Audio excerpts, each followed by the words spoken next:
നമസ്കാരം. ദേശീയ അന്വേഷണ ഏജൻസിയുടെ നേതൃത്വത്തിൽ തമിഴ്നാട്ടിലുടനീളം ഇപ്പോൾ ഒരു റെയ്ഡ് പുരോഗമിച്ചുകൊണ്ടിരിക്കുകയാണ്. നാം തമിഴർ പാർട്ടി അഥവാ NTK പ്രവർത്തകരുടെ ഔദ്യോഗിക ഓഫീസിലും വസതിയിലും മറ്റുമായാണ് ഈ റെയ്ഡ് പുരോഗമിച്ചുകൊണ്ടിരിക്കുന്നത്. തിരുച്ചിറപ്പള്ളി, കോയമ്പത്തൂർ, തെങ്കാശി തുടങ്ങിയ ജില്ലകളിൽ ഉൾപ്പെടെ തിരച്ചിൽ നടക്കുന്നുണ്ട്. തിരുച്ചിറപ്പള്ളിയിലെ ചില നേതാക്കളുടെ വീട്ടിലും റെയ്ഡ് നടന്നിട്ടുണ്ട് എന്ന് തന്നെയാണ് ദേശീയ മാധ്യമങ്ങൾ റിപ്പോർട്ട് ചെയ്യുന്നത്. എന്തുകൊണ്ടാണ് ഇപ്പോൾ ഈ നാം തമിഴർ പാർട്ടി അഥവാ NTK എന്ന പാർട്ടിയുമായി ബന്ധപ്പെട്ട കേന്ദ്രങ്ങളിൽ റെയ്ഡ് നടക്കുന്നത് എന്ന് ചോദിച്ചാൽ കൃത്യമായ ഉത്തരമുണ്ട്.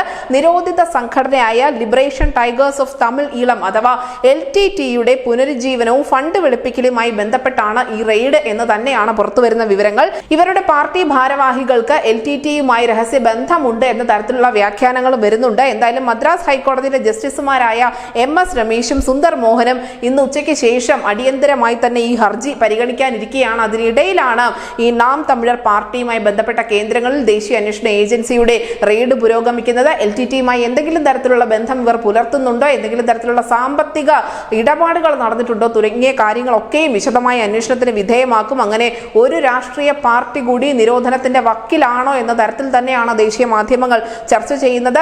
നേതാക്കൾ എന്തായാലും കൂട്ടത്തോടെ തന്നെ അകത്തു പോകുമെന്ന് ഉറപ്പാണ്. കാരണം ഇതിനോടകം തന്നെ ചില കൃത്യമായ തെളിവുകൾ കണ്ടെത്തിയതായി കൂടി NIA അറിയിക്കുന്നുണ്ട്. News desk news India Malayalam.